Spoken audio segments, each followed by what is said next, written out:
Dunia sebenarnya belum sempat benar-benar bernapas lega.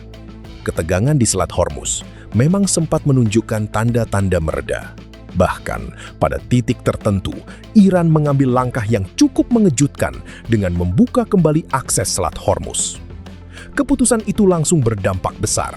Kapal-kapal yang sebelumnya tertahan akhirnya bisa kembali melintas di jalur laut yang sangat penting bagi perdagangan global tersebut. Bagi banyak negara, ini seperti kabar baik yang sudah lama ditunggu. Jalur energi dunia kembali terbuka, distribusi minyak mulai berjalan normal, dan harapan akan stabilitas perlahan muncul. Namun, ketenangan itu ternyata tidak berlangsung lama. Di saat dunia mulai merasa aman, Amerika Serikat justru mengambil langkah yang kembali memicu ketegangan.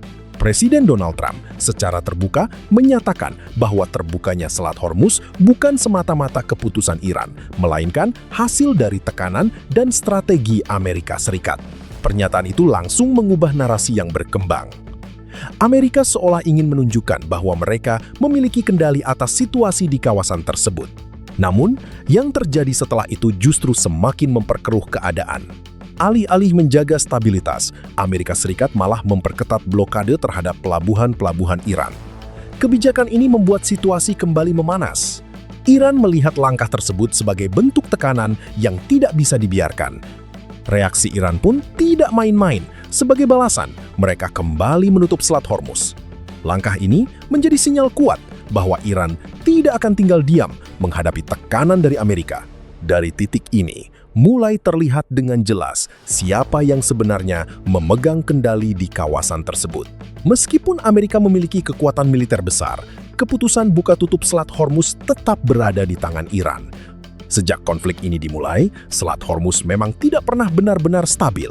Bahkan, ketika gencatan senjata mulai diberlakukan, kondisi di lapangan justru tetap tegang. Memasuki bulan April 2026, situasi berada di fase yang bisa dibilang sangat sensitif. Ketegangan tinggi masih terjadi, meskipun belum sepenuhnya lepas kendali. Namun, tanda-tanda eskalasi tetap terlihat jelas.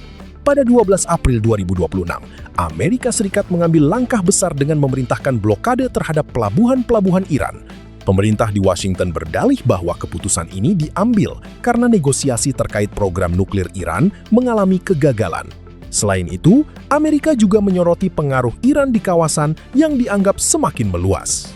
Mereka menegaskan bahwa blokade ini hanya menargetkan aktivitas keluar masuk Iran dan tidak mengganggu kebebasan pelayaran internasional. Namun bagi Iran, pernyataan itu tidak cukup. Mereka menganggap blokade tersebut sebagai bentuk agresi yang serius. Ketua Parlemen Iran, Mohammad Bagher Ghalibaf, dengan tegas menyatakan bahwa jika tekanan tersebut terus berlanjut, maka Selat Hormuz tidak akan dibiarkan terbuka. Bahkan, ia menambahkan bahwa ke depan, setiap kapal yang melintas harus mendapatkan izin dari Iran dan membayar biaya tertentu. Pernyataan ini bukan sekadar ancaman. Ini adalah sinyal bahwa Iran siap menggunakan Selat Hormuz sebagai alat tekanan geopolitik. Setelah terjadinya gencatan senjata antara Israel dan Lebanon selama 10 hari, dampaknya ikut terasa hingga ke jalur laut ini. Pada 17 April 2026, dunia kembali dikejutkan oleh pernyataan dari Menteri Luar Negeri Iran, Abbas Araghchi. Ia mengumumkan bahwa Selat Hormuz kembali dibuka untuk kapal-kapal komersial. Keputusan ini tidak diambil secara tiba-tiba. Ada perhitungan yang matang di baliknya. Iran ingin menunjukkan bahwa mereka merespons deeskalasi di kawasan dengan langkah yang sama di sektor maritim. Dengan kata lain, pembukaan Selat Hormuz adalah bagian dari strategi politik dan ekonomi Iran. Mereka ingin memperlihatkan bahwa stabilitas kawasan sangat bergantung pada sikap dan keputusan mereka. Namun sekali lagi, Amerika Serikat memiliki sudut pandang berbeda. Mereka mengklaim bahwa pembukaan jalur tersebut adalah hasil dari tekanan yang telah mereka lakukan sebelumnya. Donald Trump bahkan menyebut bahwa Selat Hormuz telah dibuka secara permanen. Pernyataan ini jelas bertolak belakang dengan posisi Iran yang hanya membuka jalur tersebut selama masa gencatan senjata berlangsung. Perbedaan klaim ini memperlihatkan adanya perebutan narasi antara kedua negara. Namun fakta di lapangan berbicara lain. Tidak lama setelah itu, Iran kembali menutup Selat Hormuz. Mereka menyebut keputusan tersebut sebagai respon langsung terhadap blokade yang terus dilakukan Amerika. Langkah ini sekaligus menjadi bukti bahwa Iran tetap memegang kendali atas jalur tersebut. Tekanan dari Amerika tidak secara otomatis mengubah keputusan mereka. Penutupan ini juga disertai tindakan tegas. 2 kapal berbendera India yang mencoba melintas dipaksa untuk mundur. Insiden ini menunjukkan bahwa penutupan Selat Hormuz bukan hanya pernyataan politik, tetapi benar-benar diterapkan di lapangan. Kini, Selat Hormuz kembali tertutup. Dampaknya langsung terasa ke berbagai negara, terutama yang sangat bergantung pada jalur ini. Banyak pihak menilai bahwa kebijakan Amerika Serikat menjadi salah satu penyebab utama situasi ini. Jika blokade terhadap Iran tidak dilakukan, kemungkinan besar jalur tersebut masih tetap terbuka. Situasi ini membuat Amerika Serikat bergerak cepat. Presiden Donald Trump segera mengadakan rapat darurat di Gedung Putih. Pertemuan ini dihadiri oleh sejumlah pejabat tinggi, termasuk Wakil Presiden, Menteri Luar Negeri, Menteri Pertahanan, hingga Direktur CIA. Langkah ini menunjukkan betapa seriusnya dampak dari penutupan Selat Hormuz.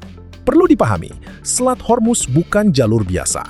Ini adalah salah satu titik paling vital dalam sistem energi global. Banyak yang menyebutnya sebagai urat nadi ekonomi dunia. Ekonomi dunia, dalam kondisi normal, jutaan barel minyak melewati jalur ini setiap hari. Berdasarkan data terbaru, sebelum krisis terjadi, sekitar 20,5 hingga 20,9 juta barel minyak per hari melintasi Selat Hormuz. Jumlah tersebut setara dengan sekitar 20% konsumsi minyak dunia dan 25% perdagangan minyak global melalui jalur laut. Selain itu, setiap hari ada sekitar 130 hingga 150 kapal yang melintas, termasuk puluhan kapal tanker raksasa. Sebagian besar minyak tersebut dikirim ke kawasan Asia seperti Cina, India, Jepang, Korea Selatan, dan Indonesia. Inilah alasan mengapa negara-negara di Asia sangat rentan terhadap gangguan di Selat Hormuz. Ketika jalur ini terganggu, dampaknya langsung terasa. Produksi minyak global sempat turun drastis pada Maret 2026. Bahkan, harga minyak dunia melonjak tajam hingga mencapai lebih dari $119 per barel. Gangguan ini menjadi salah satu yang terbesar dalam sejarah modern. Pasokan dari negara-negara produsen utama seperti Arab Saudi, Irak, Kuwait, dan Uni Emirat Arab ikut terhambat. Konflik ini juga tidak hanya melibatkan 2 negara utama. Berbagai kelompok proksi ikut memperluas medan konflik. Kelompok Ansar Allah, misalnya, secara terbuka mendukung Iran. Mereka bahkan mengancam akan menutup Selat Bab el-Mandeb, jalur penting lainnya di dunia. Jika itu terjadi, maka dunia akan menghadapi gangguan di 2 jalur maritim sekaligus.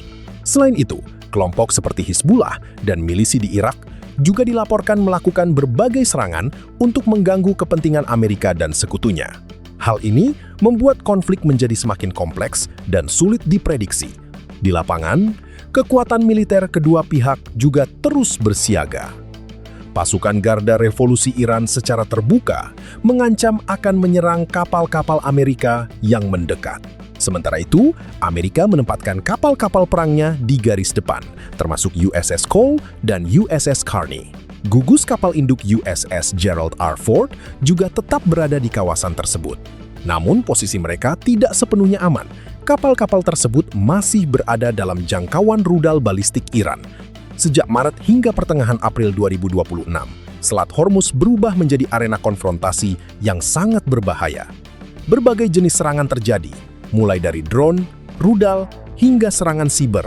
Salah satu momen paling serius terjadi pada 14 April ketika serangan gabungan menyebabkan sebuah kapal terbakar hebat di tengah laut. Asap hitam membumbung tinggi, menjadi simbol betapa gentingnya situasi saat itu.